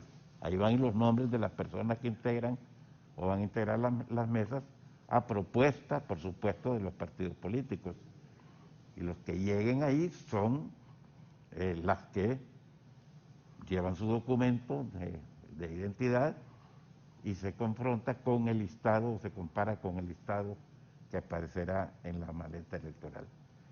Eso, de alguna manera, es un componente encaminado, o por lo menos la intención de evitar todo eso, lo que se ha hablado, las famosas credenciales, que yo he dicho muchas veces y quiero decirlo ahora nuevamente, que esa cantidad de partidos que han logrado inscribirse, en poco tiempo pasamos de 5 a 14, y que el mayor estímulo para que esto se haga es la famosa venta de credenciales por una parte y la deuda política, que es tan beneficiosa para algunas personas. Yo he hecho un cálculo que en 16 años, si la ley no se hubiera reformado, en 16 años cualquier persona, porque esas son personas, no son cantidades de personas. Los partidos en nuestro país, por lo menos el 50% es una sola persona. Se manejan como comerciante individual. En 16 años estaría asegurando por lo menos 50 millones de lempiras, con solo el hecho de haber inscrito un partido político. Entonces, eso indudablemente ha contribuido a esa proliferación de partidos. Durante tantos años, casi 50 años, apenas habíamos llegado a 5, y en poco tiempo ahora estamos en 14. Todas estas cosas habrá que considerarlas, y estoy de acuerdo con León y con Filadelfo, en el sentido que después de estas elecciones habrá que hacer el esfuerzo por mejorar la ley electoral. Algunas cosas es necesario cambiarlas o mejorarlas, porque en esta vez sí se mejoró un poco, pero yo insisto que lo más importante no se resolvió, y era lo de la segunda vuelta. En casi toda América Latina existe para resolver ese problema de la crisis por las diferencias en los votos en la primera vuelta. Oiga esto, doctor, me dice alguien del registro. Sí. Buen día, Raúl, eso que está hablando el doctor Aguilar no es cierto, se harán credenciales y se van a entregar en blanco. Pues la ley no dice eso.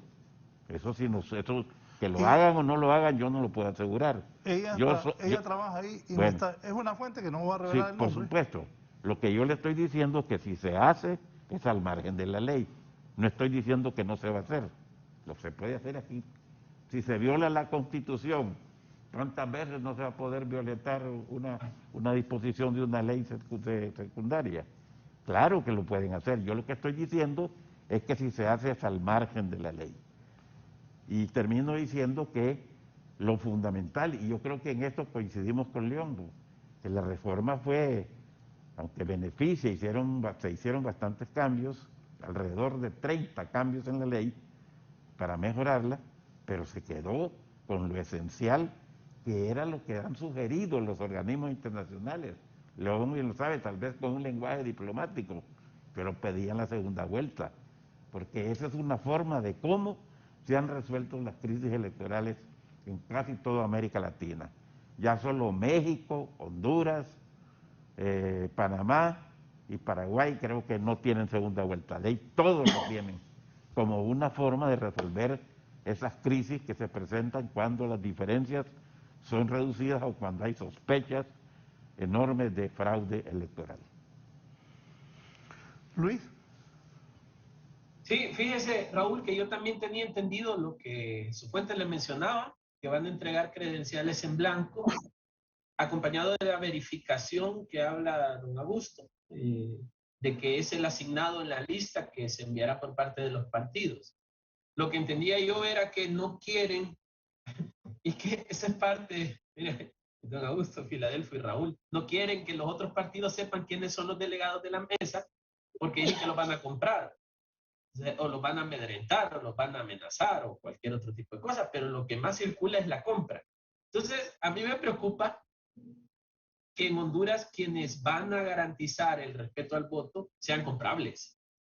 Eso debería ser algo que deberíamos evaluar. O sea, que demos por hecho que si conocen el nombre lo van a comprar, es preocupante, porque entonces estamos poniendo gente sin ética, sin valores y sin respeto cívico a contar los votos. Eso es una responsabilidad total de lo que nos define como país. Entonces yo creo que eso es algo que debemos construir. Y bueno, al final el proceso electoral está a la vuelta de la esquina. Ya cerca del 15 de noviembre tendremos silencio electoral, aunque las campañas no han sido abruptamente masivas. Tendrá que ver mucho la crisis económica, tendrá que ver otros factores, pero tampoco hemos tenido una campaña como en otros años que nos sentimos agobiados de tanta publicidad. Ha sido un poco relajada este año. No obstante, a ver, nosotros creemos que los que ya se han decidido en votar ya están claros, que el voto duro va a votar por quien va a votar. La alianza pone una presión muy fuerte ante la posibilidad que tenía el Partido Nacional de ganar. Hoy esa posibilidad se reduce a un margen exageradamente corto de ganancia entre la alianza o el Partido Nacional. El Partido Liberal jugará un rol en medio de todo eso. Quienes no han decidido votar, definitivamente la alianza puede ser la opción. Claro, recordemos que el Partido Nacional tiene un desgaste de 12 años, más otros señalamientos de corrupción y otras cosas que incluso se están dando en esta semana con alcaldes y diputados. Entonces yo creo que al final habrá mucha gente que sigue indecisa, que tal vez ya se esté decidiendo o por la alianza o por otro candidato. El escenario que decía Filadelfo puede ser. De repente la gente diga ninguno de los tres, vamos con este. Y eso no lo podemos saber hasta el día de la votación. Hay que encantar al pueblo hondureño. A ver, la gente tiene que sentir que vale la pena ir a votar. Y ustedes conocen bien el discurso del pueblo hondureño. Ya estamos listos para las elecciones, ya está el resultado, solo falta la votación. La gente es lo que dice. Es la idiosincrasia, el pensamiento ciudadano. ¿Cómo cambiar eso en 40 días? Un buen discurso. Llamemos a la gente a votar por hombres, por mujeres, por jóvenes, que realmente quieran ayudarnos a cambiar el país. Creo que la gente ya no quiere lo mismo. Es evidente el desencanto de la gente. 7 de cada 10 hondureños, según el equipo de reflexión e investigación de la Compañía de Jesús, no creen en los políticos ni en los partidos políticos, pero sin embargo 5 de cada 10 sí votan. Lo que significa que aunque no se cree, se entiende que es la opción y hay que hacerlo. Entonces, llevemos al pueblo hondureño a un proceso electoral digno de ellos. Yo creo que las instituciones electorales y los partidos políticos deberían de respetar al pueblo hondureño dándoles una elección, tal vez no como la que merecemos, un pueblo honesto y digno como nosotros, pero por lo menos unas elecciones donde digamos, ganó X, ganó Y o ganó Z, y bueno, esto es así. Pero crisis, salir a las calles, complicarnos, cuando tenemos problemas graves económicos, por ejemplo. Este nuevo gobierno tendrá que recibir un país totalmente endeudado, sin posibilidades de recoger muchos tributos, de tomar decisiones fiscales, de ver cómo van a rescatar un 60% del Producto Interno Bruto que hoy se paga en servicio de deuda. Entonces hay retos importantes que deberían ser la narrativa. Y lamento mucho, Raúl, que los candidatos, por lo menos los principales que parecen ser los virtuales ganadores, uno de los 4, solo uno se haya presentado a un debate. Parece que nos hace falta mucha cultura democrática. Entender que el debate es la esencia de lo que queremos evaluar, proponer y cambiar. Entonces, insisto, Honduras debe caminar por el camino del fortalecimiento democrático. No podemos seguir teniendo elecciones tipo Honduras. Necesitamos escuchar a los observadores internacionales que nos recomiendan. 40 años de observadores nos han dicho que mejorar y no hemos mejorado mucho. Esos son los grandes retos. Muchas gracias a Luis León por su participación esta mañana. Gracias, Luis, que es el director del Instituto Holandés para la Democracia.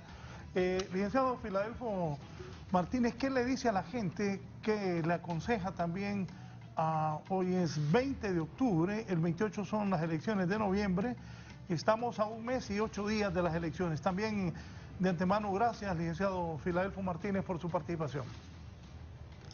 No, yo le agradezco a usted, Raúl, como siempre, invitarme a su programa, y es un placer estar acompañado del maestro Aguilar y de Luis en estos foros que yo termino aprendiendo. Lo primero es que es eso, animar a la gente a que participe, ¿verdad? la opción electoral, desde la oportunidad de votar por el presidente de la República, por un alcalde, por un diputado. En muchos países esto no es posible, para que la gente pueda manifestar su voluntad popular. Honduras los hondureños tenemos esa oportunidad. Sin duda, en los últimos años el sistema se ha deteriorado y este privilegio, por lo tanto, se ha visto disminuido. Una primera tarea que hay que hacer es reafirmar nuestra vocación democrática y decir que pese a que, como dice Luis, no creemos en los políticos, creemos en el sistema de la democracia, creemos en las elecciones para poder decidir. Yo creo que ahí está la lectura de estos datos que no solo aparecen en la encuesta del ERIC, sino en la mayoría de estas investigaciones que se hacen alrededor de la conducta política de los ciudadanos. Lo segundo es que, bueno, los partidos están llamando a votar en plancha y creo que tienen el derecho de hacerlo. Pero yo como ciudadano, como patés, yo creo que estamos obligados a pelar bien el ojo para saber dónde vamos a poner nuestra marca, ¿verdad? En esa sábana tan extensa, tan confusa, ¿verdad? Yo creo que ahí también estamos hablando de educar a los que van a estar en las juntas receptoras, pero también el ciudadano merece mayor información para poder tomar decisiones conforme al momento que vive el país. Creo que esto también es importante. Y ahí yo creo que la apuesta es esta, ¿verdad? El riesgo de violencia, de agudización de la crisis es muy alto, demasiado alto, ¿verdad? Tenemos todas las condiciones para que el país, incluso antes del 28 de noviembre, entre en una crisis política. Incluso antes. No necesitamos llegar a la lectura de los resultados electorales. Hay demasiada crispación y los dados están sobre la mesa. Puede ser desde ese pleito sobre las credenciales hasta el tema del TREP o de la no entrega de las cédulas de identidad. Cualquier cosa puede generar en una situación de violencia. Entonces tenemos que exigir a los responsables. Yo estaba ahora reflexionando este dato que dio Luis. En el proyecto Identifícate, hay vehículos, hay personas contratadas, tienen presupuesto, pero siguen caminando sin entender que la prioridad es que las personas que se enrolaron reciban su documento. Esa lentitud, esa displicencia a mí me molesta, ¿verdad? Me impresiona, porque pareciera ser que es parte de este esfuerzo por desacreditar las elecciones. Y entonces aquí es donde también necesitamos presionar al Registro Nacional de las Personas, al proyecto Identifícate, para que cumplan con su papel. Todos ellos tienen que jugar un papel fundamental y es de doble vía. En primer lugar, cumplir con sus responsabilidades, pero en segundo lugar, ser comprensivos y ser proactivos frente a las dificultades, porque yo coincido, el software no va a estar a tiempo, la prueba no va a ser como esperamos y el tiempo nos va a agarrar en todo esto, pero la voluntad política es fundamental, ¿verdad? Porque por encima de las elecciones yo creo que no vale la pena que por estas crisis, por estos intereses políticos partidarios, se pierda la vida de un tan solo hondureño. No vale la pena. Y ese es mi discurso, ¿verdad?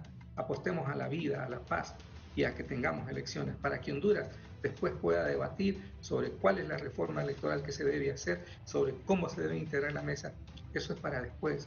Ahora estamos enfrascados en esto. Hay que darle vuelta a esta página de violación de la Constitución, de irrespeto a la soberanía popular.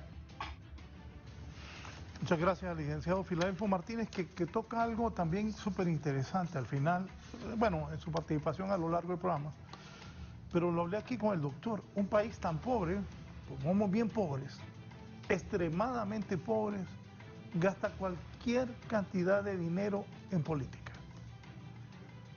Partidillos ahí les dan un montón de pistas. cuando hay tanta hambre, no hambre, hay miseria aquí, no hay medicinas, no hay escuela, ya van 2 años que los hipotes no van a clases, pero va una millonada que se gastan en política, que da miedo. Doctor. Raúl, Sí. Raúl, Sí. perdón, y tanta inversión en un país tan pobre para que después digan que hubo fraude, que nada sirvió. Era injusto. Si yo le agregaría, por último, una enorme contradicción. A veces avanzamos y un paso y retrocedemos 2. Vea qué interesante lo de voto en plancha. Cuando se aprobó la ley en el 2004, por primera vez en la historia de Honduras, el elector iba a poder seleccionar a los candidatos a los diputados por su fotografía. Y la raya continua la prohibía, la ley, se anulaba el voto, para darle la oportunidad al ciudadano que pudiera distribuir entre varios candidatos y seleccionar a aquellos que él considerara más idóneos. Pero ahora, después de ese avance, ahora todos los partidos están pidiendo el voto en plancha. Y entonces, ¿para qué poner fotografías y nombres? Volvamos entonces a votar por la bandera y ahí se termina el problema. Entonces son unas enormes contradicciones. ¿Quiere que le diga algo? Sí. Yo nunca estuve de acuerdo que pusieran un montón de fotos de diputados. Sí, porque al final... Ese fue un error. Ese fue Pepe, a quien saludamos, sí. Pero ese fue Pepe. Ese fue un error también. Yo era el coordinador de la comisión de dictamen de esa ley que se aprobó en el 2004, yo era diputado, juntamente con el diputado Jaime Andara de Comayagua, del Partido Nacional. No, si en ese momento se consideró un gran avance, porque ya las personas no iban a votar por una bandera, sino que por personas a quienes él podría seleccionar y distribuir su voto entre varios partidos, considerando la calidad, la trayectoria, la formación, etcétera, de los candidatos, para tener un mejor Congreso. Pero resulta que en el camino se legalizó la línea continua, el voto en plancha, y ahora es lo que están pidiendo los partidos. Entonces, si se va a votar y están pidiendo todos los partidos que se vote en plancha, entonces ¿para qué poner ese montón de fotografías y esa gran sábana en donde van a aparecer 322 fotografías en Francisco Morazán y 280 en el departamento de Cortés? Entonces todas estas cosas son, diríamos, muchas cosas resultan contradictorias, de tal forma que ojalá que no haya crisis, que los resultados sean lo suficientemente amplios en las diferencias para no tener conflicto, para que no haya crisis. Pero siempre habrá que pensar en mejorar la ley electoral y debe hacerse ese cambio o esas reformas a los inicios del próximo gobierno y no dejarlo a última hora, como el caso de las tarjetas de identidad y como el caso de las mismas reformas electorales y aprobación de la ley. Doctor, gracias. Es un gusto como siempre. Gracias, Luis. Gracias, licenciado Filadelfo Martínez. Gente como ellos, escuchémoslos, porque nos dan luces para tomar decisiones. Vaya a votar, porque después no diga que pura papada el que quedó. Vaya a vote, vaya escoja. Y también escoja a cada diputado. Un montón de gente. Alguien dijo aquí, no sé si fue el licenciado Martínez, si fue Luis o fue el doctor. Aquí cualquiera se presenta a ser diputado. Alcalde, ¿cómo vamos a prosperar también? Y la gente buena tiene miedo porque hace tiempo platiqué con Mel y me dijo que le decía al papá, mira papá, que ese Zahir Mejía se llamaba el periodista. Dije que lo atacaba de la 1 a las 4, todas las tardes en una radio en Olancho. Entonces que el papá le dijo, ¿y para qué te metiste a papá de la política? ¿Sabes qué hace Mel? Apaga el radio. Porque es cierto, desde que alguien se mete a la política, o es pícaro, o es corrupto, o está robando. Por eso la gente, mucha gente honesta, no se mete a la política, ¿o no, doctor? Gracias. Cantidades de personas prefieren mantenerse al margen para no ser objeto de tantas críticas y señalamientos, aun cuando sea una persona honesta y honrada, en un afán de desprestigiar y descalificar a los candidatos o a las personas. Licenciado Filadelfo, gracias. De esa iglesia que está, ese cuadro que está ahí, esa iglesia, ¿es en México? ¿Dónde es? Es en el Parque Central de Tegucigalpa, que es la catedral. El amarillo, que el fondo es amarillo. Sí, así es. ¿En qué año? Es una foto viejísima y tengo padrino, un muchacho que es un excelente egresado de la Escuela de Bellas Artes y me hizo esa preciosidad de cuadro. Pero no es Francisco Reyes Orozco el que le pintó eso.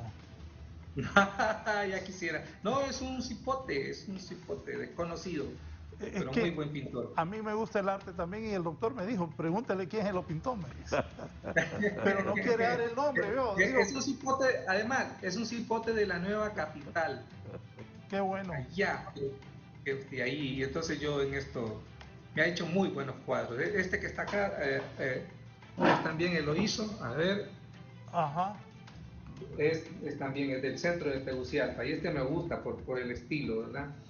Entonces lo apoyo.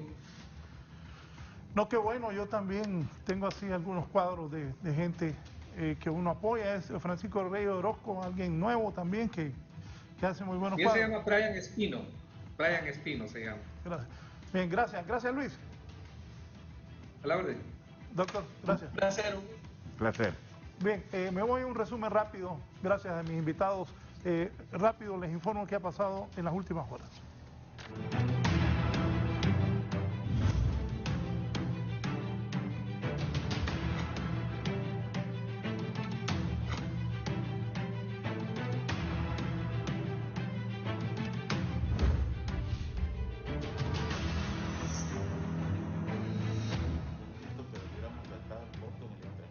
Qué triste, vía teléfono, hoy con Mario Cano nos informan acerca de una nueva masacre, otra masacre que se ha registrado en el país y es precisamente en Colón. Mario Cano, adelante.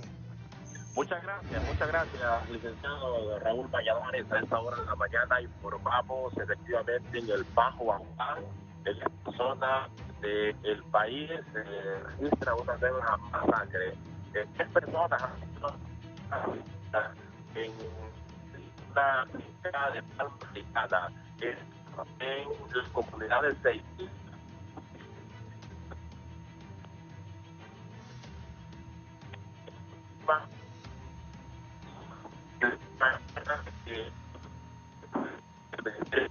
para el correspondiente que en base a ley en este caso corresponde, y también pues ya equipos de la Dirección Policial de Investigación del país.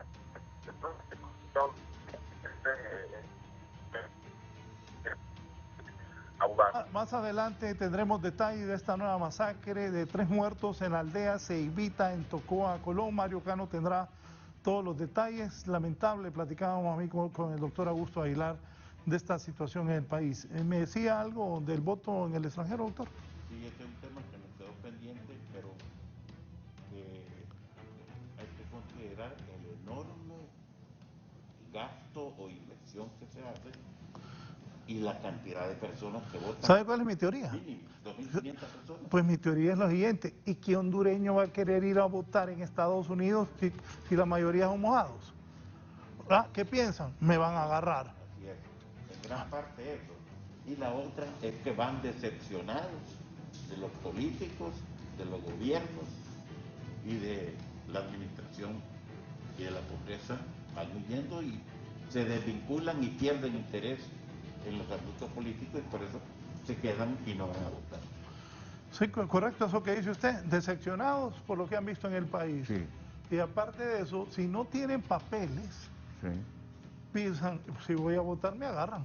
Exacto.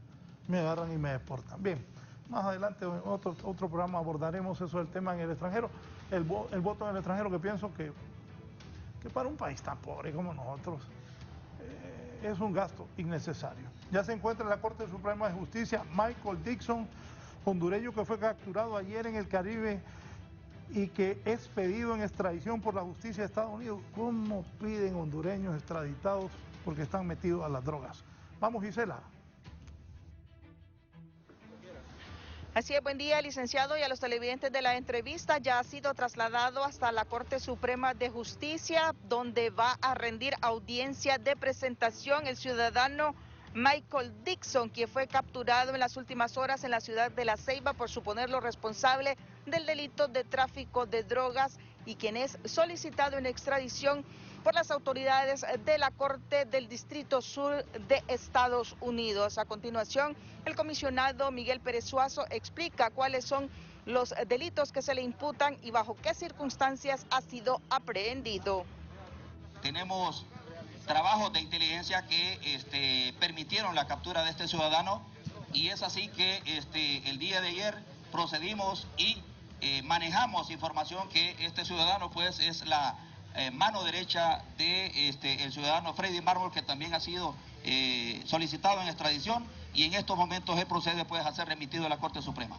Este ciudadano está siendo solicitado por la Corte del Distrito Sur de la Florida por suponerlo responsable del delito de conspiración y distribución de 5 kilogramos o más de una sustancia controlada con destino a los Estados Unidos. Según antecedentes que maneja la institución policial, Michael Adolf Dixon Rives se le considera la mano derecha de la organización de narcotráfico de Freddy Donaldo Mármol, también solicitado en extradición. El 12 de noviembre del 2019, la Guardia Costera en Aruba, región de Sudamérica, interceptó la embarcación Trader Express con bandera panameña, decomisando en esa ocasión 3.200 kilos de droga, cocaína, y quienes zarparon de las islas de Roatán el 16 de octubre del 2019 con rumbo a Sudamérica. En próximas emisiones de 11 Noticias le ampliaremos cuál ha sido la determinación del juez en este caso. De momento yo vuelvo con usted al set principal de la entrevista. Buenos días. Buenos días, Gisela. Nos vamos. Saludos a don Eduardo. Nos vamos, no si sé de arte, Eduardo, no crean que no. Nos vamos, los maestros Proeco, para variar, anuncian protesta este día en el centro de la capital. No hay clases, pero hay protestas. ¿Qué tal? Muy buenos días a usted y a todos los televidentes de la entrevista. Me acompaña Juan José Martínez, presidente de los maestros Proeco. Se desplazan en esta mañana de todo el territorio nacional los maestros Proeco exigiendo el cumplimiento de las demandas salariales. Buenos días, licenciada, y gracias por la oportunidad.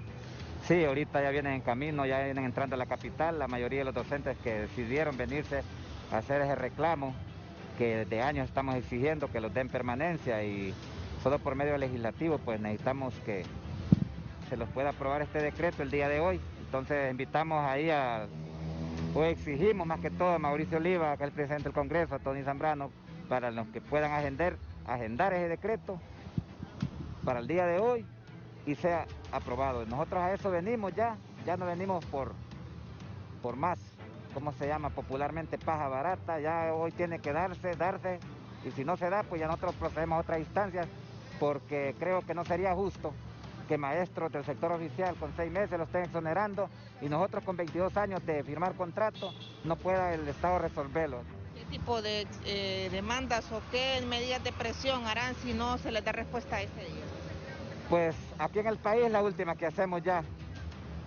Lo que procede ya es un cuerpo de abogados a presentar una demanda nacional e internacional, porque ya creo que exigimos lo suficiente para que el Estado lo reconozca. Hemos cumplido también con nuestra exigencia, estamos por culminar el año lectivo y le hemos cumplido al Estado, entonces el Estado ahora tiene el deber de aprobar ese decreto por medio de legisladores. Así es de que el día de hoy esperamos irlos con una respuesta positiva y así el año siguiente pues ya venir motivados con más satisfacción a seguir luchando por la educación de este país que tanto lo necesitan los niños de tierra adentro. Muchísimas gracias, Juan José Martínez. Con estos detalles yo retorno con usted al estudio principal. Buenos días.